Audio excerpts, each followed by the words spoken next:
को मैं इसमें तो मेरा सभी का स्वागत है इस नए कार्यक्रम में। सभी को नमः बुद्धाय। मैं निखिल सबलानिया माननीय जसबीर सिंह चावला जी के साथ एक बार फिर से ये हमारा एक विशेष कार्यक्रम व्यभिचार और अपराध और उसके ऊपर कैसे हम बौद्ध चिंतन से, बौद्ध शिक्षा से इस समस्या को समाज से दूर कर सकते हैं, इसके ऊपर ये हमारा कार्यक्रम है। जसबीर सिंह चावला जी, आपका बहुत बहुत स्वागत एक बार फिर से इस कार्यक्रम में आने के लिए। धन्यवाद। दर्शकों से अनुरोध है कि इससे पहले धन्यवाद वाला नमो। कार्यक्रम भी, जी, इससे पहले वाला कार्यक्रम भी हमारे चैनल पर है, आप उसे जरूर देखिएगा। जसबीर सिंह चावला जी एक बौद्ध चिंतक है, जातक कथाओं के ऊपर, मैनेजमेंट पर, वैवाहिक जीवन पर इत्यादि कई इन्होंने पुस्तकें लिखी है। बौद्ध धर्म का एक सिद्धांत है निब्बाण, उसके ऊपर भी एक इनकी नई पुस्तक आ रही है। तो जैसा कि जसबीर सिंह चावला जी, हमने जो चर्चा शुरू करी थी कि व्यभिचार हद जी से ज्यादा बढ़ रहा है और आजकल ये भी हो रहा है कि माँ बाप शिक्षा देना चाहते हैं, खास करके राजस्थान में, लेकिन कम उम्र की लड़कियां काफी जी ज्यादा बड़े उम्र के लड़कों के साथ प्रेम विवाह के लिए राजस्थान से बाहर जाकर विवाह कर रही है। तो मेरी किसी से चर्चा भी हो रही थी, वो यही कह रहे थे जी कि भाई उम्र कम और उसके ऊपर शिक्षा है या फिर अपना शरीर है, समझदारी है, उससे पहले आप शादी कर लो, फिर बच्चे हो जाए, फिर उसकी जिम्मेवारी आप बन जाते हो। ये भी एक समस्या आ रही है, हम दोनों समस्याओं पे बात करेंगे। तो सबसे पहले हम चर्चा को जारी रखते जी हैं। जैसा कि हमने देखा कि एक जी लड़की पर इस तरह का जो इल्जाम लग रहा है, जिसकी कि जी उसने 12 दिन बाद ही अपने दूल्हे को, पति को यानी कि, मर्डर कर दिया। एक और उत्तर जी प्रदेश से घटना आई कि 18 साल बाद उसने अपने पति को मर्डर कर दिया। कुछ दिनों पहले दिल्ली में एक घटना आई थी कि एक लड़के ने परेशान होकर आत्महत्या कर ली थी। उसके बाद एक और घटना आई जी। थी। तो इसी पे हम चर्चा कर रहे थे कि आज हाँ ऐसा हाँ। लग रहा है कि जो हम कह रहे थे सदियों से कि भारतीय में पुरुष का चरित्र खराब है, महिला का सही है, शायद हम गलत बात, उल्टी बात बोल रहे थे। हमने इस पे ध्यान ही नहीं दिया कि जो महिला भी है उसमें भी उतने ही दुष्ट चरित्र हो सकते हैं जितने पुरुष के अंदर हों या उससे ज्यादा भी। एक और केस याद होगा, एक नेवी ऑफिसर का था, उसने उसने तो मर्डर ही कर दिया था उसके बॉयफ्रेंड का, लड़की का, और मर्डर करके वो। जी करेक्ट। तो ये जो सारे जो मामले हो रहे हैं, बड़े बुजुर्ग कहते हैं कि अगर लड़की औरत ना चाहे तो कोई पुरुष उसके नजदीक नहीं आ सकता। जबकि तो अब जी मैं चाहूंगा कि जी जी आप नई पीढ़ी को, जो मीडिया देख रही है, जो व्यसन में जाती है, जो व्यभिचार को समझ रही है कि ये सिर्फ पाश्विक प्रवृत्ति है, जी जी। उसको थोड़ा सा आप संबोधित करें। मैं एक क्या करे वो, माँ बाप भी नई क्या पीढ़ी करे, के लिए मैं व्यक्ति ऐसे दिमाग में जी फंस जी गया, जी क्या करे जी। जी जी। नहीं, ये बात तो आपकी सच है। ये आज की चुनौती है सबसे बड़ी, है ना। माँ बाप के लिए भी और व्यक्तिगत रूप से मैं समझता हूँ कि लड़की और लड़के के लिए भी। जिस तरह से अ, समाज पर कंज्यूमरिज्म यानी जिसको कहते हैं उपभोक्तावाद और पश्चिम की संस्कृति, है ना, का दुष्प्रभाव तो है ही है। उसके साथ साथ अ, हमारी जो मान्यताएं पुरानी वाली थी वो टूट रही है ना। एक ऐसा पीरियड चल रहा है जिसमें मैं समझता हूँ कि अ, बहुत लोग बहुत तरह से इसको व्याख्यायित करते हैं कि कलयुग का जो चरम पहुंच गया हुआ है ना, और कल की अवतार आने वाले हैं इत्यादि इत्यादि। सब पर न भी जाएं, अगर शुद्ध वैज्ञानिकता से भी सोचें और स्टैटिस्टिकली भी सोचें तो ये इतनी पहली आजादी हमारे भारतवर्ष में औरतों को नहीं दी गई थी। ये तो सच है ना। अब स्त्री विमर्श चला है, स्त्री को स्वच्छंदता अधिक प्राप्त हो रही है ना। तो उसमें जो है वो भावनाएं कम से कि पुरुष की बराबरी करनी है, तो वो बातें अगर पॉजिटिव हैं तो उनका नेगेटिव इफेक्ट भी आता है। क्योंकि स्त्रियों में भी सारी हाई अचीवर्स तो होंगी नहीं, बहुत से यानी अपने क्या कहते हैं मेंटल मेंटल अचीवमेंट के हिसाब से या मेंटल एज के हिसाब से, है ना, मेंटल एज के हिसाब से कही उतनी परिपक्वता नहीं है ना। और ये ठीक है, पढ़ाई लिखाई में देखिए वो पुरुषों से अच्छा कर रही है, लड़कों से, परंतु साथ साथ ये जो घटनाएं हो रही हैं तो हमें लग रहा है कि स्त्री कहीं अपना स्थान जो है, जो बैकलॉग है, उसे मतलब पूरा करने पे ऐसा लगता लगी हुई कि पहले जो मतलब इसको पेट्रियार्की कहते थे, है ना, कि पुरुष समाज, पुरुष प्रधानता, तो अब हम स्त्री प्रधानता वाला समाज बनाएंगे। अगर इस तरह की भावना भी है, और इधर हमारा संविधान जो है वो पूरी तरह से उनको बराबरी देता है, बल्कि रिजर्वेशन के आप देखे होंगे कि इस पर भी चर्चा चल रही है कि संसद में इतना परसेंट उनको रिजर्वेशन मिलना चाहिए।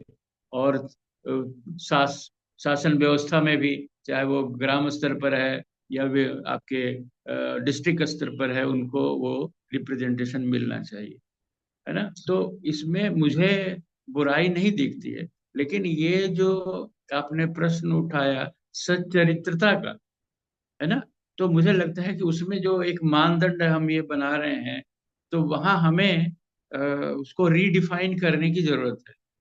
पुरुष के साथ बराबरी करना, बल्कि अब देखिए हर कई क्षेत्रों में तो वो पुरुष से भी अच्छा कर रही है ना।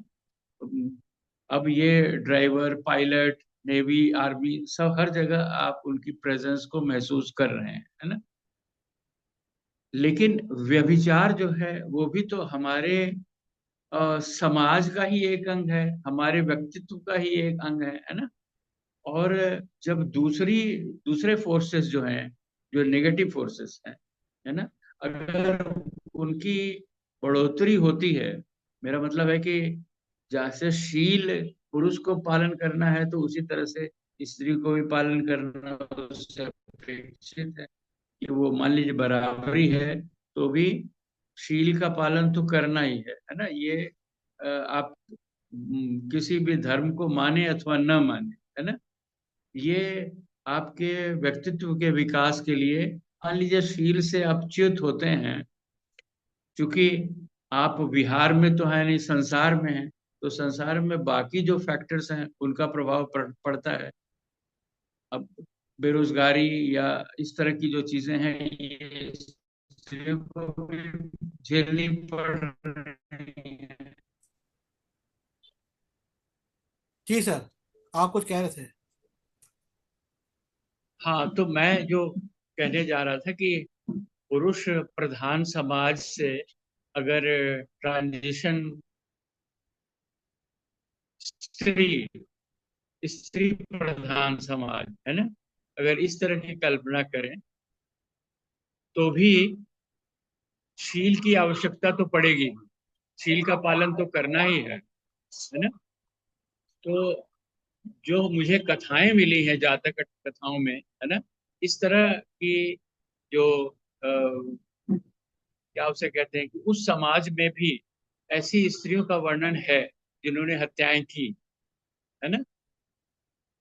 तो परंतु उसमें जो रिटेलिएशन वाली बात है ना, रिटेलिएशन अर्थात कि पुरुष द्वारा वो पहले वो स्टेप उठाया गया, यानी उसमें एक ऐसा चरित्र आया है जो सुलसा को खत्म करना चाहता है, यानी उसकी जो सो कॉल्ड मंगेतर है ना, उसका माल लूट लेना चाहता है, उसका गहने इत्यादि। और इस बात का अंदेशा सुलसा को हो जाता है। तब वो क्या कहती है कि चलो हमें एक पहाड़ी पर मंदिर है, वहां मैंने मन्नत मानी हुई थी, वहां तुम ले चलो मुझे। और वहां जाकर क्या करते हैं कि वो उसको पहाड़ी से धक्का देके उसकी हत्या कर देते। तो इस तरह की घटनाएं है ना, वो वहां पर बदला लेने वाली स्थिति कि पुरुष जब चाहे पुरुष उसको दबा ले, वैसी आवश्यक नहीं है ना। स्त्री में भी वो भावना हो सकती है कि वो पुरुष पर पुरुष को कंट्रोल में नियंत्रित कर ले, उसकी आवश्यकता पड़े तो हत्या भी कर। तो अभी आज की मौजूद स्थिति में जो है, जहाँ हमने देखा कि अगर आपस में स्त्री की आज़ादी की वजह से अगर ये घटनाएं हो रही हैं, है ना, तो भी ये तो आवश्यक है कि सम्यक का पालन, अगर स्त्री सम्यक की शिक्षा उसके पास हो तो अनर्थ शोषण से वो बच जाएगी, है ना, और अनर्थ स्वयं भी अनर्थ नहीं करेगी। यानी हत्या वाली स्थिति जो है वो एक सर, अतिवादी इसके स्थिति। अंदर कहीं ना कहीं आपको नहीं लगता कि परिवार जो है ना, ये वैसे परिवारों के अंदर ही संस्कार इतने गलत होते हैं कि उसका प्रभाव बच्चों में पड़ता है, फिर वो हाँ, बच्चे ऐसे स्टेप भी नहीं उठा लेते हैं तो अगर शिक्षा बच्चे पे। शिक्षा दीक्षा और संस्कार ये तो एक कारण है ही है, लेकिन कोई भी माँ बाप ये तो नहीं चाहता है कि हम गलत संस्कार दें, है ना। परंतु अगर मान लीजिए कहीं पति पत्नी में कोई ऐसा परिवार है जहाँ ये संबंध जो स्त्री और पुरुष और पति पत्नी के जो या माँ बाप के जो संबंध है वो अगर गलत हैं, है ना, दोनों में उच्छृंखलता है और दोनों की स्थिति अच्छी नहीं है, तो क्या होता है, बच्चों पर कुप्रभाव पड़ता ही। बच्चों के लालन पालन में वो जो माता पिता ऐसे की भी स्थिति है वो ऐसे गलत भी होती है। उदाहरण देखने में आ रहे हैं कि हस्बैंड अपनी वाइफ को जी। पढ़ाता है, कई लड़कियां आईएएस बन जाती हैं हाँ। और फिर बॉयफ्रेंड के साथ भाग जाती हैं आईएएस बनने तक। हाँ। ऐसे भी मैंने उदाहरण देखा है, डॉक्टर बना दिया पति ने, डॉक्टर बन गई, जी। जी। डॉक्टरी बनते ही हाँ। नौकरी लगते ही फिर पति के अंदर कमियां नजर आने लग गई। तो जी। जी। तो मैं जानना चाहता हूँ माँ, कि ऐसी क्या बौद्ध विचारधारा है, भगवान बुद्ध ने क्या इसको कुछ समझाया है कि इससे कैसे डील करें ऐसी समस्याओं से। मैं बताता हूँ। एक जातक कथाओं में वर्ग है इत्थि वर्ग। इत्थि वर्ग, इत्थि वर्ग यानी स्त्री वर्ग। स्त्री वर्ग की जो 10 कहानियां हैं उनमें इस तरह के कैरेक्टर्स बताए गए हैं, जिसमें बताया गया है कि जो स्त्री जो है स्वभाव, उसके स्वभाव जनित जो कमजोरियां हैं वो उसमें दर्शाई गई, परंतु वो यूनिवर्सल फैक्ट नहीं है। भगवान बुद्ध जो है वो स्त्री विरोधी नहीं है। तो जहां तक बात होती है स्टैटिस्टिकल, है ना, कि आप 100 में से कितने वैसे उस तरह की स्त्रियां कितनी हैं, या 100 में से वैसे परसेंटेज कितना है ना, पुरुषों का भी स्त्रियों का भी। तो वो जो इथी वर्ग की कहानियां हैं उनका स्पेशली जो अतीत वस्तु मिलता है, उसका कारण यही है कि भिक्षु जो उद्वेलित है, भिक्षु जो उद्वेलित है किसी स्त्री अलंकृत स्त्री को देखकर, अथवा उसके मन में ये जो विचार आ रहे हैं कि वो विहार छोड़ करके और संसार में चला जाए, तो उसको ये बताने के लिए कि तुम जो स्टेप लेने जा रहे हो, तुम्हें हो सकता है कि इस तरह की कोई स्त्री से वास्ता पड़ जाए, तब तुम क्या करोगे, है ना। भाई तब तुम्हारा मर्डर भी हो सकता है, कल वो मान लो तुम्हारे साथ रह करके फिर किसी के साथ भाग भी सकती है। तो ये जो इसलिए तुम जो जिस शील पालन में, जिस विहार में रह करके तुम्हें जो धर्म का आचरण कर रहे हो वो ज्यादा अच्छा है, ये बताने के लिए। परंतु संसार में जो है स्त्री और पुरुष दोनों, उनके लिए सम्यक का आचरण, है ना, जहाँ पर वो विचलित होते हैं वहां उनको वैसी जो दुर्वस्था फेस करनी पड़ती है। जैसे अभी जो आपने बताए, जो राजस्थान की आपने लड़कियों की बात की, है ना, तो उसमें कारण क्या, पहली चीज, मान लीजिए हमारा संविधान उनकी अगर 21 वर्ष की आयु तय करता है या 18 वर्ष तक उनको नाबालिग मानता है ना, और उसके पहले की जो अवस्थाएं हैं उनमें अगर परिपक्वता नहीं है, तो जाहिर है कि वो अपने भविष्य को दांव पे लगा रहे हैं, है ना।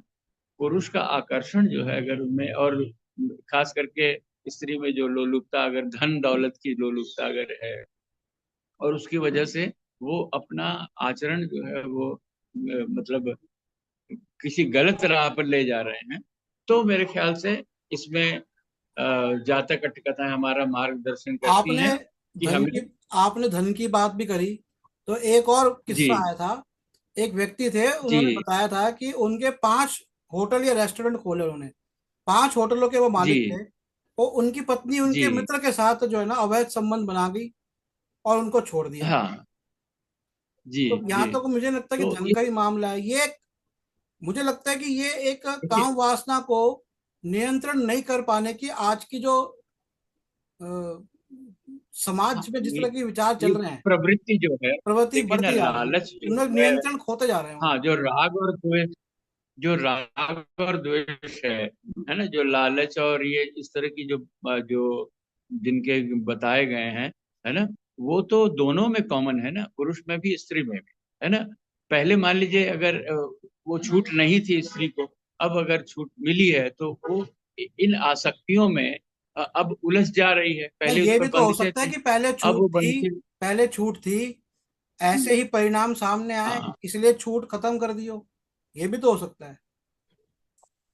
नहीं हो सकता है ऐसा, लेकिन वो मतलब वो समाज पुरुष प्रधान रहा होगा जहां पर वो छूट, अदरवाइज तो ये कहा जा सकता है कि छूट समाप्त करने का आपको किसने अधिकार दिया।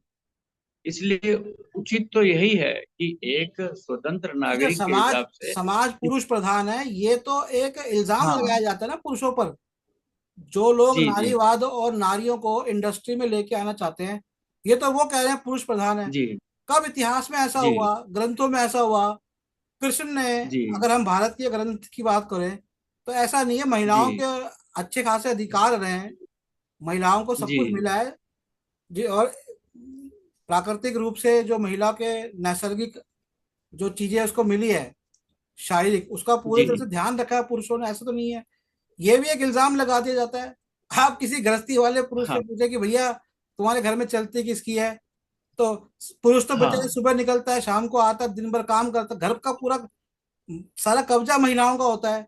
महिलाओं का, मैं अपने निश्चित। व्यक्तिगत तौर पर बता रहा हूँ, सारी जो नेगेटिव थिंकिंग होती है महिलाएं पैदा करती है, पूरा कंट्रोल जी महिलाओं के हाथ जी में होता है, और कहते हैं भाई पुरुष प्रधान है। एकदम से जी जी पुरुषों को जी। गलत क्यों बता दिया जाता है? हाँ, या वो मेरे पुरुष ख्याल से गलत ये है जो जो जनरलाइज, सदियों से युद्ध कर रहे हैं, सदियों से महिलाओं की इज्जत हाँ, कर रहे हैं, उनकी रक्षा करते जी हैं, जी उनका पालन पोषण करते हैं, सब कुछ करते हैं, और एकदम से ये कह दो जी कि भाई जी, पुरुष प्रधान है? हाँ, नहीं, इस तरह से कोई जनरलाइज स्टेटमेंट तो देना उचित नहीं है। परंतु जब आप एक बड़े वर्ग को देखते हैं ना, मान लीजिए पुरुष प्रधान कहाँ कहेंगे, इसका मतलब ये नहीं कि सारे 100% पुरुष ही प्रधान है ना। मान लीजिए पुरुष प्रधान समाज है, इसका मतलब कि इसमें मेजॉरिटी जो पुरुष है वो डोमिनेट करती है ना। उसी तरह से स्त्री प्रधान समाज मतलब 100% स्त्रियां डोमिनेट नहीं कर रही। तो ये एक स्टैटिस्टिकल आंकड़ा है, और होता क्या है मैंने देखा है कि ज्यादातर जो ये स्टेटमेंट हो जाते हैं ना, ये जनरलाइज स्टेटमेंट, ये कुछ एक को लेकर के, अगर एक्सेप्शंस को लेकर के आप अगर उसको जनरलाइज कर दें और वो कहें कि भाई ये सारे पुरुष इसी तरह के हैं, सारी स्त्रियां इस तरह की, तो ये भी ठीक नहीं है। हमें वो देखना पड़ेगा, उनका आंकड़ा देखना पड़ेगा कि राजस्थान से ऐसे कितने केसेस है ना, या ये मर्डर वाले ऐसे कितने केसेस हुए, तो उसके बाद आप देखेंगे। तो ये जरूर है कि एक समाज का जो ताना बाना है ऐसी घटनाओं से चरमराने जरूर लगता है ना, क्योंकि ये कुछ एग्जाम्पल्स बन जाते, उसने ऐसा किया तो और भी कुछ लोग उसमें सम्मिलित हो जाएंगे, अथवा ऐसे अपराध हैं जिनका भी पता यार, नहीं चल लाखों रहा है, कुछ लाखों जो। जो युवा हैं, लड़के, जी विवाहित लड़के, लाखों जी जी युवा, आंकड़ा ये है कि लाखों जो जी लड़के हैं वो सुसाइड कर चुके हैं अब तक, जी, पिछले कुछ सालों में, हाँ, अपने वैवाहिक जीवन से बिल्कुल तंग बिल्कुल, होकर। इसलिए इसलिए चिंता का विषय हो गया हुआ है कि विवाह, अभी जो संस्था है, विवाह वाली जो संस्था है, वो पहले से क्या है, उसकी नींव चरमराने लगी, है ना, ये तो निश्चित है। ये क्योंकि बाहरी उपभोक्तावादी लोग जितना दूर हो रहे हैं, सम्यक से जितना दूर हो रहे हैं, तो उसमें ये चीजें आ रही हैं। जब तक कंट्रोलेबल था, है ना, मान लीजिए 10%, 20% ये डेविएशन मतलब टॉलरेबल थे, अब जो है वो परसेंटेज बढ़ती जा रही है। इसलिए जो पुरुष हैं वो इस तरफ आत्महत्या की तरफ बढ़ रहे हैं, है ना। तो ये निश्चित है कि भाई उनका टॉर्चर जैसे है वो पहले इतना नहीं था, अब टॉर्चर बढ़ रहा है, तो वो जो विच्छेद के कारण इसीलिए हो रहे हैं, पीछे जो डाइवोर्स केसेस भी इसीलिए बढ़ रहे हैं, है ना। और जो हत्या वाले या आत्महत्याओं वाले जो केसेस हैं वो अतिवाद के नमूने हैं, है ना। ऐसे लोग जो इस तरफ जा रहे हैं उनको डेफिनेटली मेरी किताब को पढ़ना चाहिए, और उसमें बुद्ध का जो संदेश है कि भाई सम्यक का निर्वाह करो, और इसके पहले ही, आत्महत्या से पहले उसका रास्ता है एक ना। और केस आया था, उस वो लड़की का हस्बैंड सऊदी अरब में था, वो आया तो उसकी बोटी जी बोटी काटी। अभी थोड़े दिनों पहले ये केस हाँ। था। जी बॉयफ्रेंड जी था वो, जी। जर्सी बॉयफ्रेंड, उसके साथ मिलके उसने उसका मर्डर किया। और एक ऐसा ऐसा हुआ सर कि उसने उबाल भी दिया। मतलब एक केस तो ऐसा आया, बोटी बोटी काटी, और एक केस ऐसा आया उसने उसको बोटी बोटी करके उबाल दिया। उबाल के उसको, माने उसने अपना अपराध छुपाने के लिए ये सब किया, है ना। लेकिन कहने का मतलब कि क्रूरता, क्रूरता की अति हो गई ना, क्रूरता की अति हो गई है कि भाई आप बोटी बोटी करके उसको उबाल रहे हैं, मतलब कितनी लेकिन आपके जैसे हम मन जो बात में कर रहे थे सर वो। पहले वाले कार्यक्रम में भी, कि जो जी काम जी। अग्नि है, जो व्यभिचार की अग्नि होती है, हाँ ये तो कभी खत्म नहीं हो सकती ना। मेरे आगे कोई एक जी व्यक्ति आया, हो सकता है मेरे हस्बैंड या वाइफ से ज्यादा सुंदर हो, जिसे मैं सुंदरता मानता हूँ या मानती हूँ, जी कोई जी। और आ गया तो क्या आप क्या ऐसे ऐसे भागते रहोगे इसीलिए इधर से तो, उधर, उधर से इधर? इसको बौद्ध धर्म हाँ कैसे, हाँ, इसको इसीलिए तो ऐसी मन का समस्या को बौद्ध धर्म जी जी, कैसे उसका ट्रीटमेंट करता है इस समस्या का? का तो बहुत ही सरल उपाय देखिए, जब जब तक आप विपස්සना करें, है ना। आप उस सम्य पहले तो आप सम्यक के आचरण को समझें, है ना। इतने से ही आप पहले ये मन के लिए कि मुझे अतिवाद में नहीं जाना। आप अपने मन को कंट्रोल करेंगे, कंट्रोल को करना आरंभ करेंगे, अपने विपස්සना का अगर कोर्स नहीं भी किया है, तो आप घर में उस तरह से प्रवृत्त होंगे कि आपको ध्यान लगाना है ना। और इस तरह से धीरे धीरे आप ये पाएंगे कि आपकी वो जो मानसिक व्याधियां हैं, है ना, ये तो एक तरह का मनोरोग ही है। उस मनोरोग से आप छुटकारा पा लेकिन मैंने सकते हैं, देखा है सर, है ना? ये जो चीजें है ना, जी पुरुष तो फिर भी कर लेते हैं, जी। महिलाओं का इनकी तरफ ध्यान हाँ नहीं जाता। कोई इक्का दुक्का ही लड़कियां हैं, महिलाएं होती है जो वो व्रत रख लेंगी, वो कर्म कांड कर लेंगी, हाँ हाँ। लेकिन जहां तक ध्यान मेडिटेशन और स्टडी की बात है, वो नहीं करती महिलाएं। हाँ वो क्या हाँ। नहीं करती? नहीं ऐसा है ना कि ये फिर आंकड़ों वाली बात है। अभी जो आप कह रहे हैं ना, आप जनरलाइज कर रहे हैं, जो देखिए ना, हमारे नहीं सर, भी जनरलाइज नहीं कर उनकी रहा, मैं अपनी ऑब्जर्वेशन एजुकेशन बता रहा में हूँ। काफी मैं पीछे। ऑब्जर्वेशन बता रहा हूँ, हाँ, क्योंकि मैं भी ऑब्जर्वेशन कुछ है। पुस्तकें देता हूँ, महिलाओं को देखता हूँ मैं, ऐसी बात नहीं है। जी जी परिवार में भी देखता हूँ, रिश्तेदारों में भी देखता हूँ, और आज से नहीं जी देख रहा। जी। मैं कई सालों से पढ़ रहा हूँ, मेरी कोएड एजुकेशन हुई है। मैं साइकोलॉजी का छात्र था, जी हमारी कक्षा के अंदर 25-30 लड़कियां थी। फिल्म इंस्टीट्यूट में मैं गया, जी और मेरे हमेशा जी आध्यात्मिक विचार रहे हैं, परिवार में भी देखा मैंने। तो मैं ऑब्जर्वेशन बता रहा हूँ जी। आपको। कोई नहीं करती। करेक्ट। वो व्रत कर लेंगी, हाँ वो कर्म कांड कर लेंगी, लेकिन वो कोई किताब नहीं पढ़ती। कोई जाके बैठ जाएंगी, कीर्तन में बैठ जाएंगी, कीर्तन कर हाँ लेंगी। कीर्तन के पीछे बॉयफ्रेंड खड़ा होता है उनका। आप हाँ। बताइए, कीर्तन है, हस्बैंड बैठा है, पीछे बॉयफ्रेंड खड़ा है। जी जी जी जी। ये हाल है। हाँ जी जी जी। तो ये तो मतलब क्या उसे कहते हैं कि दुष्चरित्रता की, मतलब क्या कहते हैं, सीमा पे पहुंच गए, है ना। इसके बाद अगले स्टेप शुरू होंगे। तो ये जो चीजें हैं, ये चीजें जो है एक विकार के रूप में, राग और द्वेष से उत्पन्न विकार के रूप में, अब ये है कि मान लीजिए अगर वो साधना नहीं करती हैं, इस ओर ध्यान नहीं देती हैं, और ये स्टेप जो है आगे बढ़ते बढ़ते एक क्लेश, पारिवारिक क्लेश में परिवर्तित हो जाएगा। अंततः जो है वो संबंध विच्छेद हो जाएगा, क्योंकि कलेश है, पारिवारिक जीवन कई में घर रहने ऐसे के हुए बाद पड़े कोई हैं, गृहस्थ बच्चों को धर्म पता है। अच्छा, ग्रहण कर लेने के बाद में कोई नहीं चाहे। इसमें मैंने ये भी देखा बिल्कुल। है, इसमें मैंने ये भी देख रहा हूँ जी कि जहां पर ऐसे हस्बैंड और वाइफ होते हैं जो व्यभिचार करते हैं, जी जी। उनके बच्चे छोटी उम्र से व्यभिचार में पड़ जाते हैं। पड़ जाते हैं। ये तो संस्कार जिस तरह के मिलेंगे बच्चों ने तो वही सीखना है। इसलिए एक जो स्वस्थ परिवार है, एक गृहस्थ जो है, ये उसकी सबसे बड़ी जिम्मेवारी हो जाती है कि आप पहले जो भी करते रहे हो, परंतु जब आपने ये दाम्पत्य जीवन ग्रहण किया है, आपने फेरे लिए हैं, तो अब आप पूरी तरह से आपको समर्पित जीवन, है ना, ही होना चाहिए। और व्यभिचार, मान लीजिए आप कहते हैं कि व्यभिचार शून्य होना चाहिए। अब व्यभिचार शून्य आप नहीं हो पाते हैं, प्लस माइनस, है ना, थोड़ा थोड़ा बहुत, माने जब तक आप नियंत्रण में रहेंगे, टॉलरेबल लिमिट तक जब तक रहेंगे, तब तक आपका परिवार चलता रहेगा, है ना। मान लीजिए है कि आपको मद्यपान नहीं करना, मद्यपान करने के बाद में आप व्यभिचारी हो जाते, तो मद्यपान नहीं करना है। कई होंगे स्त्रियां भी कहेंगे कि नहीं आप मद्यपान करके ही आओ। कई ऐसी भी औरतें होंगी परिवार में, ऐसे बहुत परिवार हो सकते हैं जिसमें स्त्रियां चाहती। तो सवाल है कि अगर उसमें थोड़ा बहुत चाहत को आपने उसको पूरा किया है ना, सम्यक अगर है, अगर कंट्रोलेबल लिमिट में है, तो हो सकता है कि वो मतलब उतना क्लेश न करे और वो आदमी कंट्रोल कर ले, है ना, परिवार न टूटे। परंतु जहाँ एक्सट्रीम पर चला जाएगा, मान लीजिए स्त्री कह रही है कि नहीं आपको मद्यपान नहीं करना, और पुरुष जो है वो मद्यपान में पूरी तरह से आपको कहते हैं कि दत्तचित्त है, तो क्या होगा, परिवार तो टूटेगा ही, है ना। दोनों दोनों में वो भावना वैमनस्य आएगी। उसके बाद में स्त्री हो सकता है कि फिर दूसरे से संबंध बनाना शुरू कर दे, और अंततः वो ऐसी स्थिति में आ जाए कि भाई पुरुष बहुत सारी अड़चने पैदा कर रहा है और पुरुष का मर्डर कर दे। यही चीजें आज हम समाज में देख रहे हैं, हो रहे हैं। तो इनका जो जेनेसिस है, जो उत्स है, जहाँ से आरंभ हो रही है, वो तो यही विकार ही है ना। मन, जो लालच है ना, तृष्णा, ये जो चीजें हैं, है ना, इन्हीं से तो उत्पन्न होगा आगे। इसलिए तो भगवान ने पहले ही कहा ना कि दुख का कारण क्या है, तृष्णा।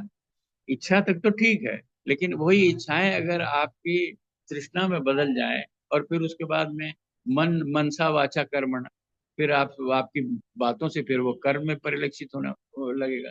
अगर पहले से आपने मन का नियंत्रण करना नहीं सीखा है, और आप जिस तरह से आप मन कह रहा है उसके पीछे पीछे आप चल रहे हैं, जैसा मन कह रहा है, दिल जो भी कहेगा मानेंगे, तो फिर तो वही हाल होना है ना। तो आपको तो मन पर ये वश करना ही होगा, है ना। जो उसमें जो सम्यक का सिद्धांत है उसका आचरण करते हुए भाई हमारा उद्देश्य क्या है ना, हमारा एम क्या है, उस एम को पाने के लिए जो त्याग करना है वो तो करना ही चाहिए, चाहे वो नई जनरेशन हो या पुरानी जनरेशन, है ना।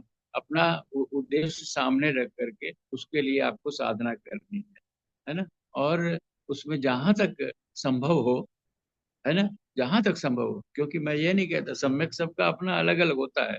सम्यक का निर्धारण करें, अपने सम्यक का निर्धारण करें। कैसे करेंगे सम्यक का निर्धारण, ये अपने बॉडी से आप फीडबैक लें। बॉडी से फीडबैक कैसे ले करेंगे, जब आप विपස්සना करेंगे, जब आप अपने सांसों पे ध्यान देंगे, अपनी गतिविधियों पे ध्यान देंगे, अपने समय पर ध्यान, तो आपको धीरे धीरे समझ में आने लगेगा कि आपका मन किस किस तरह की हरकतें करता है ना। जब आप मन को जांचना सीख जाएंगे, तो आपको पता लग जाएगा कहाँ पर ये दुष्टता कर रहा है, वहां पर को आपको उसे निषेध करना पड़ेगा कि नहीं, इस तरह से नहीं, तुम्हें ये करना है, इस वक्त तुम्हें पढ़ना है, इस वक्त तुम्हें खेलना है, इस तरह से करके जो प्रबंधन है, प्रबंधन का तरीका जो है, वही आपको सम्यक की तरफ ले जाता है। सम्यक की टेक्निक, सम्यक का निर्धारण कैसे करना है, इसकी टेक्निक ही जातक कथाओं में दी गई है ना। इसलिए मैं कहता हूँ कि मैनेजमेंट की पहली किताब जो लिखी गई वो पाली में है ना, और इसका पारायण जो है वो सबको करना चाहिए। तो उससे आपको टेक्निक का पता लगेगा कि हम सब में बोधिसत्व है, आता है उसमें, हर कहानी में बोधिसत्व है, वो बता रहा है कि आप इस तरह से निर्धारण कीजिए, आपको सम्यक का ज्ञान हो जाएगा, तो आपके बहुत सारे दुख और क्लेश, है ना, वो दूर हो जाएंगे। यानी सम्यक द्वारा ही आप निब्बान तक पहुंच सकते हैं, है ना। कोई आवश्यक नहीं कि आप वहाँ तपस्या करने हिमालय पे चले जाएं, या आप मतलब बिहार में चीवरधारी बन जाएं, या ज्ञानी जी बन जाएं, या निहंग सिंह बन जाएं, या मौलवी बन जाएं, नहीं। आप संसार में रहते हुए भी, है ना, और उन विकारों से दूर रह सकते हैं, प्रोवाइडेड कि आप सम्यक अपना पालन करें, अपने सम्यक का निर्धारण करें, पालन करें, और टॉलरेंस लिमिट के अंदर रहेंगे। प्लस माइनस चलता है उतना, वो आप उसको अपने समुचित रूप से ले आ पाएंगे, सबको प्रसन्न रख पाएंगे, घर में क्लेश नहीं होगा, है ना, अपने बच्चों में भी, पिता माता से भी, और अपने मित्रों से भी उस तरह के आप संबंध का निर्वाह कर पाएंगे।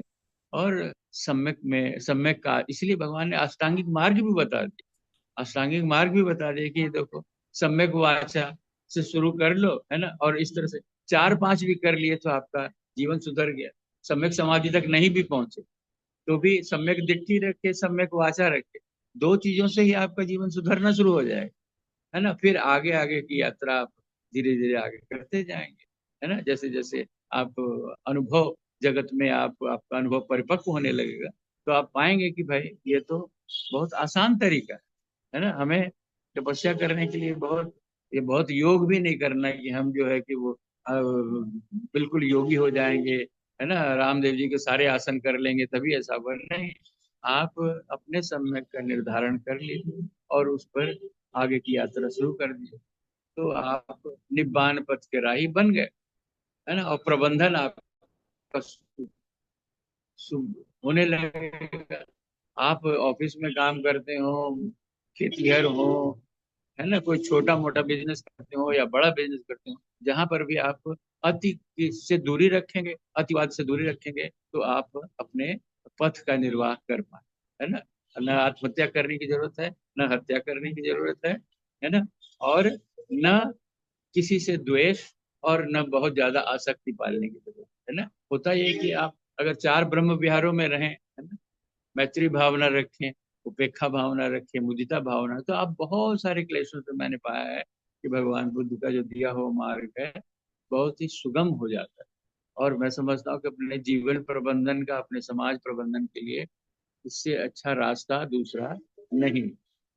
जी। अच्छा, ये बहुत अच्छी किताब लगे, बहुत बढ़िया। मैंने कहा जी बता जी। दूं, ये किताब भी आप आपको पढ़ सकते हैं। मैंने इस किताब को 3-4 बार पढ़ा है। मैंने इस पे वीडियो भी बना रखे हैं इस बुक के ऊपर। बहुत अच्छा, बहुत जी। अच्छा, तो मैं पढ़ूंगा जरूर, जी। बहुत जरूर, बिल्कुल। तो ये और हमारे साथ थे आपका बहुत बहुत धन्यवाद। जसबीर सिंह चावला जी। वीडियो थोड़ा नहीं आ पाया, लेकिन बातें उनकी सारी, वॉइस क्लियर थी।